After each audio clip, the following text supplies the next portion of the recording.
warahmatullahi wabarakatuh. Salam sejahtera untuk kita semua.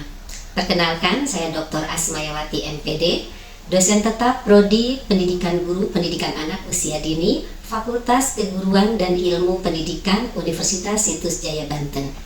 Pada kesempatan ini, saya ingin menyampaikan mata kuliah yang saya ampu sesuai keahlian saya, yaitu mata kuliah Pengembangan Motorik Berbahasa Anak dengan kode mata kuliah MKPS 306 yang memiliki bobot 2 SKS.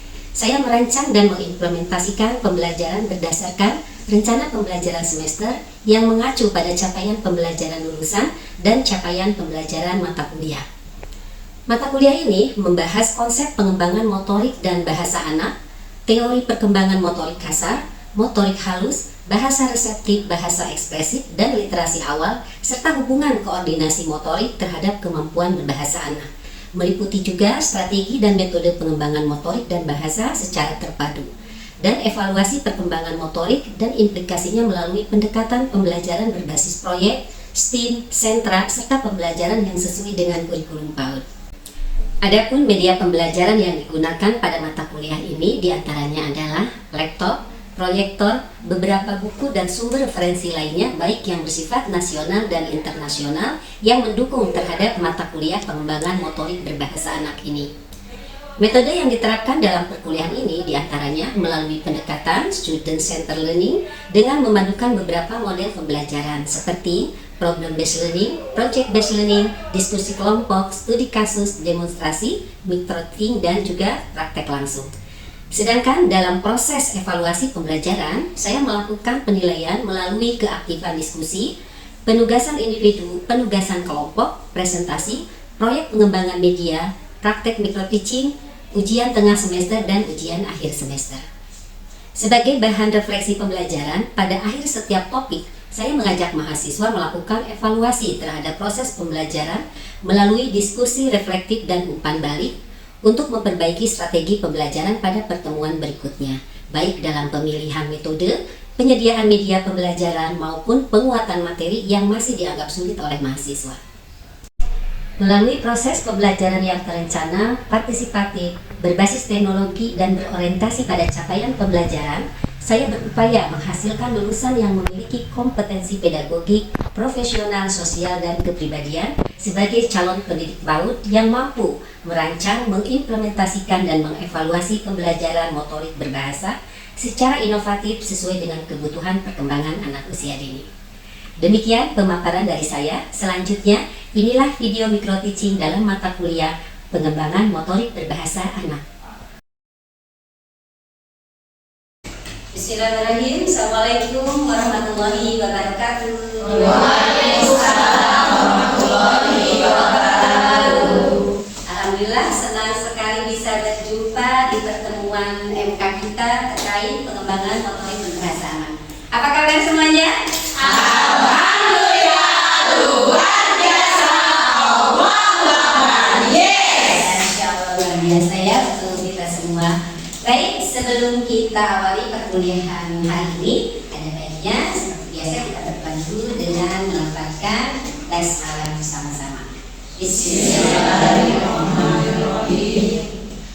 Baik teman-teman semua, hari ini di MK kita akan membahas terkait faktor-faktor yang mempengaruhi perkembangan motorik bahasa anak usia dini. Namun sebelum kita lanjutkan terkait MK kita, mungkin kita mengulas dulu terkait MK yang kemarin ya, tema yang ke minggu kemarin, yaitu tentang, masih ada yang ingat? Masih benar. Tentang Terkait bahasa reseptif, ekspresif, dan keaksaraan. Oke, seperti apa sih stimulasi yang sudah dilakukan di kelasnya untuk reseptif, ekspresif, dan keaksaraan?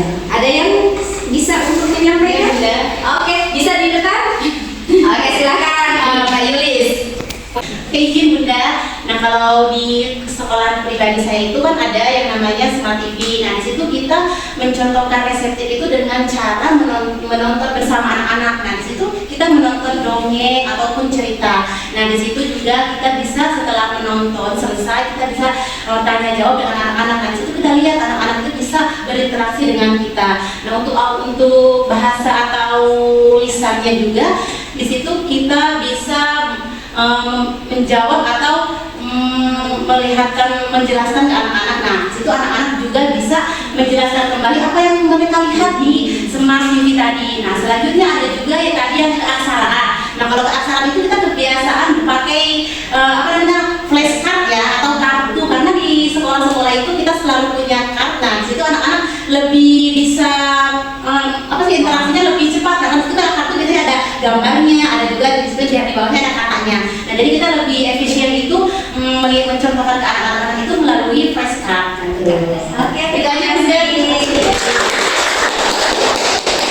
untuk pengalaman mengajarnya ya, pasti teman-teman yang lain juga punya pengalaman terkait bagaimana upaya menstimulasi pengembangan bahasa reseptifnya atau kemampuan menyimak, bahasa ekspresif untuk bagaimana anak bisa berkomunikasi secara lisan, dan juga tentang keaksaraan bagaimana mereka bisa mengenali simbol-simbol ya, baik itu huruf, angka, merangkai suku kata dan lain-lainnya. Oke, silakan nanti dikembangkan sendiri di sekolahnya masing-masing. Baik teman-teman sekalian, kita lanjut ke materi kita hari ini, yaitu terkait faktor-faktor yang mempengaruhi perkembangan motorik bahasa untuk anak usia dini. Nah, kita ketahui bersama bahwa perkembangan motorik bahasa itu adalah perkembangan kemampuan anak dalam mengkoordinasikan gerakan tubuh, khususnya organ bicara gitu ya, yaitu terkait mulut, lidah, bibir, rahang, itu dengan kemampuan bagaimana dia memahami dan mengungkapkan bahasanya. Nah, apa sih hubungan dari motorik dengan bahasa itu?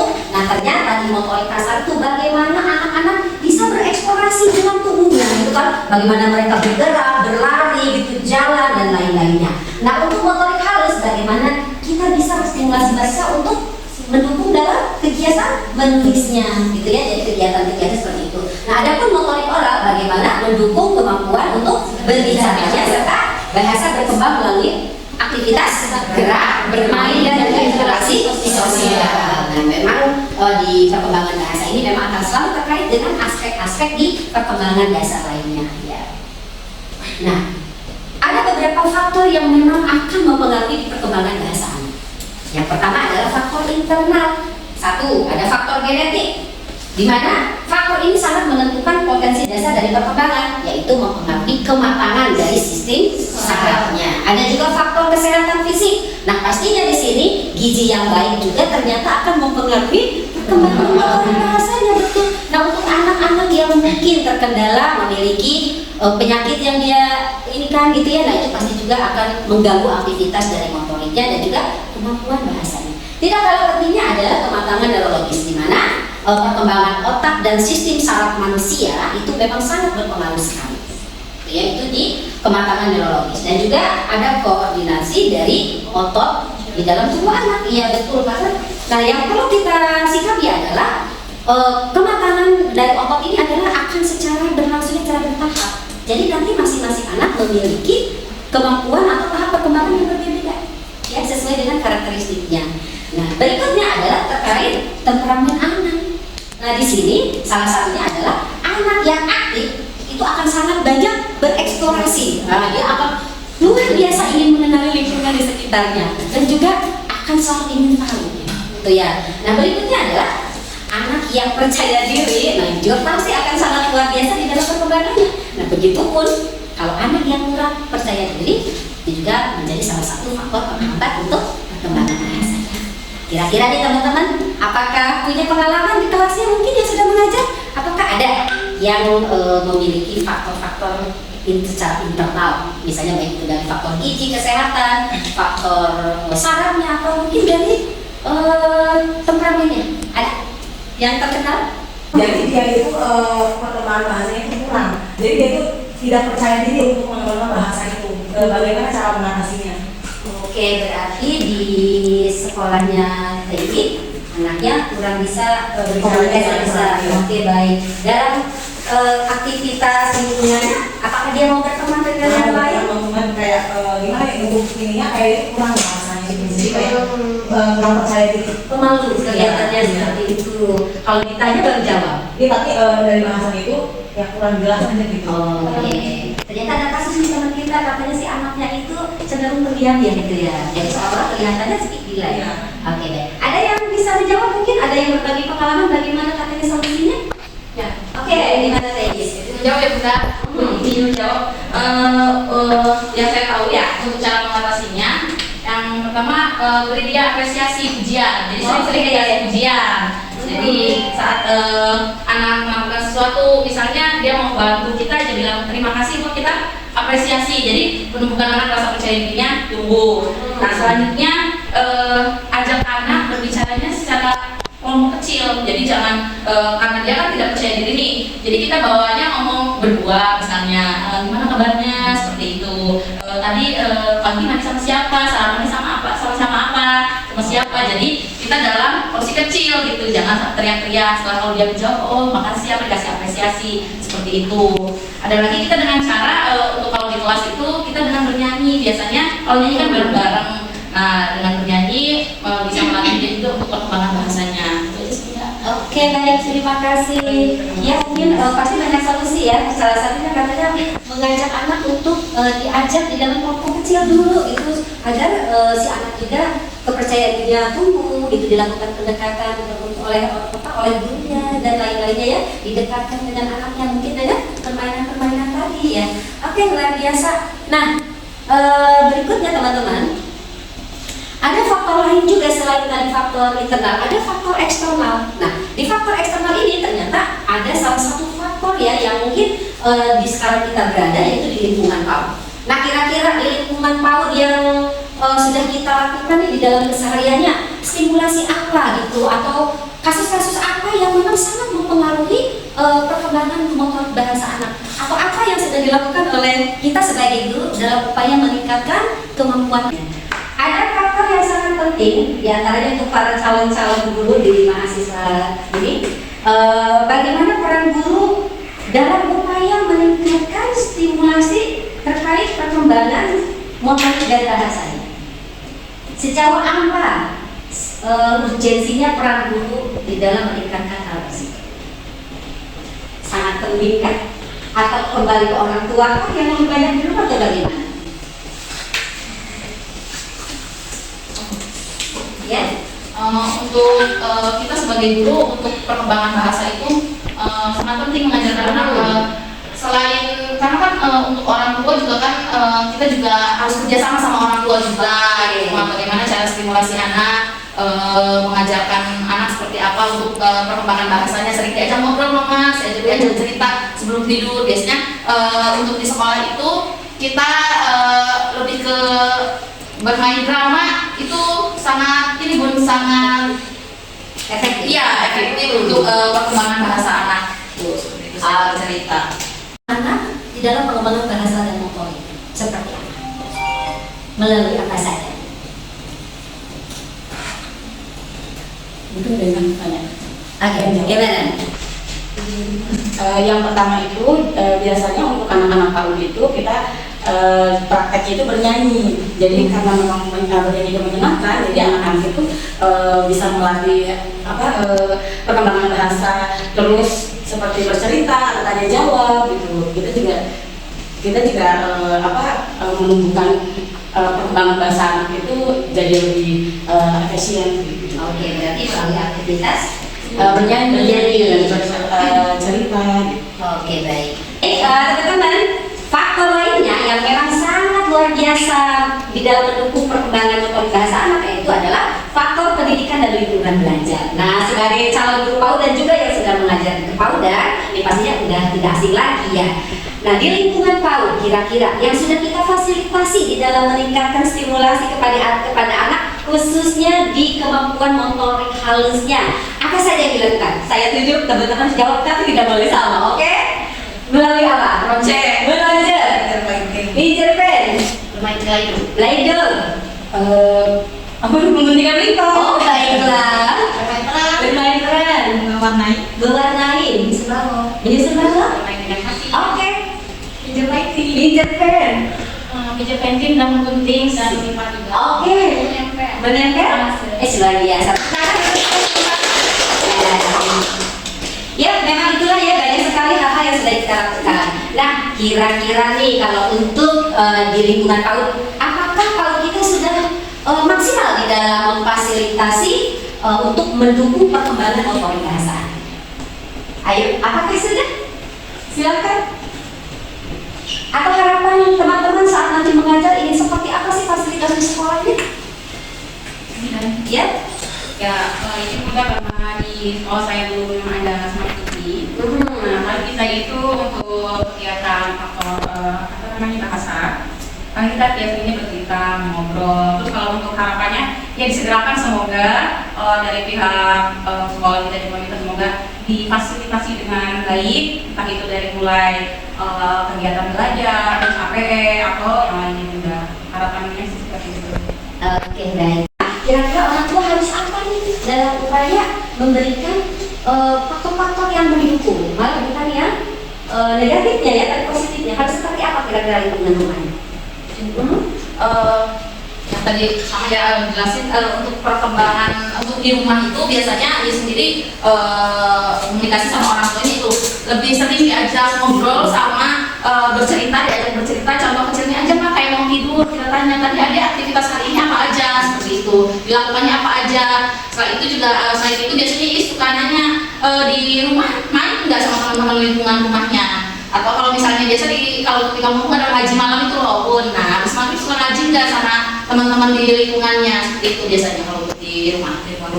Oke, terima kasih.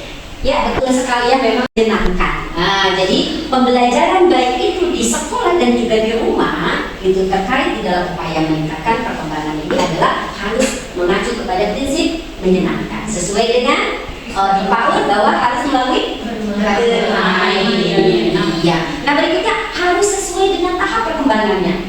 Nah, jadi di usia berapa nih anak-anak didik kita? Itu berarti di usia rentang-rentang itu tuh berdasar kelompok usia harus sesuai capaian. Jangan sampai kita nanti keliru ya.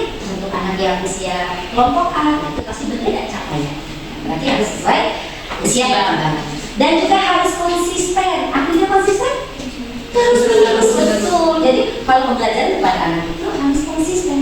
Jadi jangan sekarang dilakukan, besok tidak dilakukan. Nah, berarti di rumah pun kita sebagai pendidik harus menjalin kolaborasi yang tadi sudah disampaikan oleh Telis, harus ada koordinasi dengan orang tua. Dan itu harus dilakukan secara konsisten. Nah, prinsip yang terakhir adalah harus berulang. Nah, jadi tidak satu kali, terus-menerus secara konsisten. Oke? Berikutnya, nah di sini nih tadi katanya yang kata-kata kita hari ini adalah didiklah sesuai zamannya, bukan sesuai zaman kita. Nah seperti ini. Bagaimana peran orang tua di era digital? Nah ini karena kan tadi ada faktor teknologi ya. Faktor teknologi itu pasti ada yang berpengaruh positif dan ada yang berpengaruh negatif. Nah kalau yang berpengaruh positif pasti akan sangat luar biasa. Namun yang negatifnya ini yang harus kita antisipasi. Nah untuk itu sebagai pendidik dan juga orang tua mungkin kita di rumah ada peran orang tua di era digital. Yang pertama adalah pastinya orang tua adalah sebagai pendidik yang paling utama. Iya betul. Terus juga berperan sebagai pendamping dan pengarah. Jadi kalau di era digital ini kan mereka selalu dengan smartphone, TV digital. Yang hanya bahkan selalu bersinggungan dengan yang namanya teknologi. Nah, berarti harus ada yang namanya pendampingan kepada anak. Ya. Terus juga harus menjadi teladan di dalam penggunaan gawai. Nah, hal ini bisa nanti kita sosialisasikan melalui kegiatan parenting. Tentunya jadi kita sebagai guru itu memang nanti harus memiliki peran juga sebagai penyampai.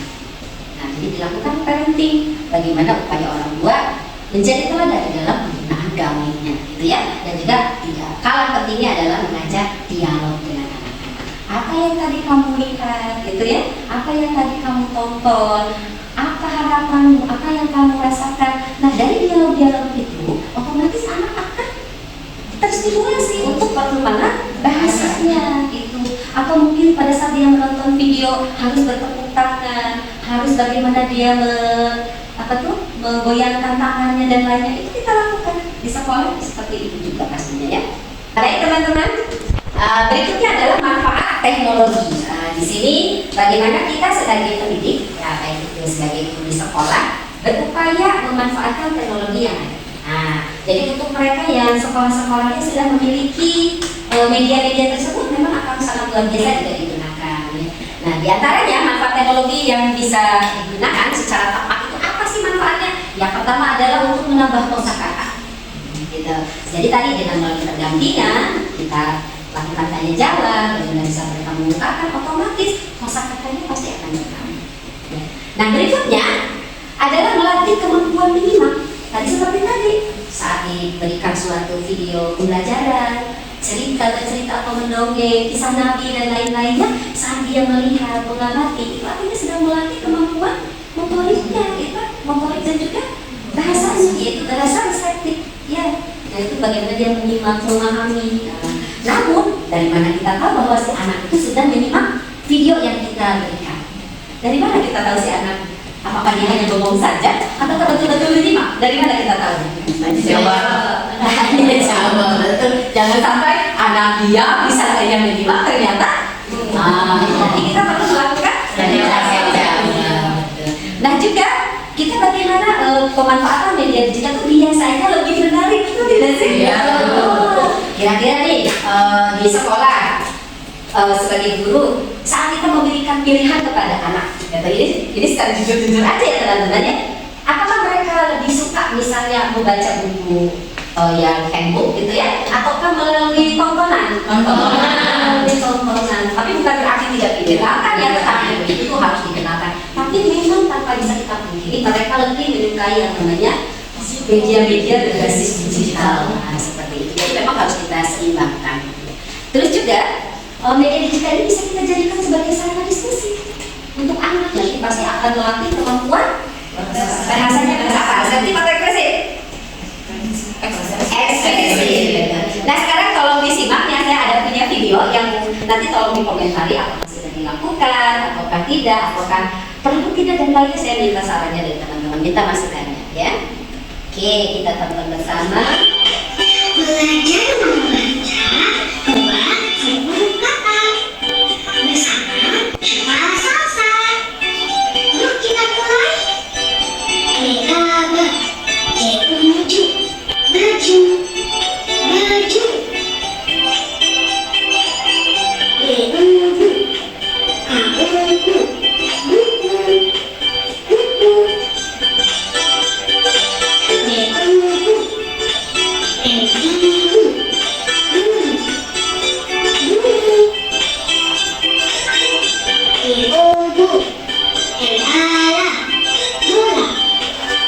Oke, segitu saja dulu ya. Oke, dari tayangan video tadi, apakah ini tepat untuk anak-anak usia dini? Ketepatannya di mana? Nah, di dalam media itu bola. Jadi kalau tadi itu bo, bola. Jadi ada gambarnya ini bola gitu. Ada yang lain? Silakan. Komentar apa terkait tayangan tadi? Boleh positif, boleh negatif. Kalau untuk isi pribadi yang diejek itu bo, la kayaknya untuk sekarang itu ejek itu sudah apa ya? Ada yang menggunakan, ada yang menggunakan, ada yang tidak. Seperti itu. Kalau untuk isi pribadi langsung baca B sama bola gitu. Jadi nggak ada bo, la seperti itu. Oke, berarti tidak menggunakan teknik ejak. Tapi di tempat yang lain ada yang menggunakan teknik ejak. Ada juga ya di masa tempat. Memang dia guru atau dia pendidik punya tekniknya masing-masing di masa tempat. Oke. Baik, tadi betul ya bahwa video ini memang sepertinya tepat itu digunakan karena selain simbol-simbol huruf yang tadi bo, la, tapi setelah itu ada wujud gambar-gambarnya. Jadi si anak itu melihat tulisan bola itu sesuai dengan medianya. Nah ini sesuai dengan teori apa tuh? Yang pra-operasional teorinya? Teori konstruktivisme ya, bahwa anak memang harus terwujud dulu gitu, harus ada benda nyatanya juga untuk penguatan. Oke, setelah tadi kita memaparkan dari materi yang disampaikan, adakah yang ingin bertanya mungkin? Silakan. Izin bertanya Bunda, Oke, silakan. mengapa ada anak yang mampu berbicara dengan lancar pada usia 3 tahun, sementara anak yang lain seusianya masih mengalami keterlambatan? Faktor apa saja yang mungkin bisa mempengaruhinya? Oke, katanya nih, berarti kau naik bapak di usia kober ya, kelompok bermain ya. Katanya ada anaknya 3 tahun, yang satu masih sudah lancar, yang satunya malah terlihatnya terlambat. Kira-kira faktor apa? Nah, kira-kira faktor apa nih teman? Bunda, biasanya anak seperti itu ada faktor genetik juga dan ada juga faktor lingkungan. Biasanya juga di rumahnya dia terbilang jarang sosialisasi dengan yang lain. Bisa juga dia jarang komunikasi dengan orang tua. Jadi orang tuanya mungkin lagi bekerja di mana, mungkin dia siapa, jadi kadang dia jarang diajak bicara sama orang tuanya. Bisa juga mungkin dia emang genetik ya, keturunan mungkin atau dari ayahnya atau dari bundanya juga gitu. Mungkin itu sih. Siap. Oke, ada lagi? Oke. Ya. Bertanya ya. Oh, mau bertanya, ya, mau komentari. Oke, silakan, apa yang mau ditanyakan? Manakah yang memiliki pengaruh yang lebih besar terhadap perkembangan motorik bahasa anak? Apakah dari faktor keturunan atau genetik atau lingkungan? Jelaskan alasan dan berikan contohnya gitu. Oh gitu, ini teman-teman nih ada tantangan nih katanya dari teman kita nih ya. Kira-kira dari faktor keturunan dan juga faktor lingkungan mana yang paling besar pengaruhnya? Ya silakan, kira-kira mana? Boleh sah-sah aja. Faktor lingkungan atau faktor keturunan yang berpengaruh? Yang lebih berpengaruh sepertinya faktor lingkungan. Karena Faktor lingkungan itu karena karena faktor lingkungan itu jadi si anak ini bermain dengan teman-teman barunya, terus dengan bahasa-bahasa yang mungkin di era sekarang gitu. Jadi ya harus lebih dijaga lagi gitu. oke, baik. Ada yang lain? Lingkungan kah atau keturunan? Ada yang berpendapat lain?